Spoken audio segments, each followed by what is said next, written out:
అప్పుడు న్యూటన్ గారు చెప్తూ ఉన్నారు, ఈ యొక్క చిన్న చిన్న ఇసుకలో కలపబడినటువంటి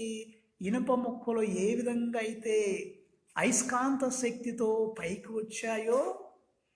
అదే విధంగా లోకరక్షకుడైనటువంటి క్రీస్తు ప్రభు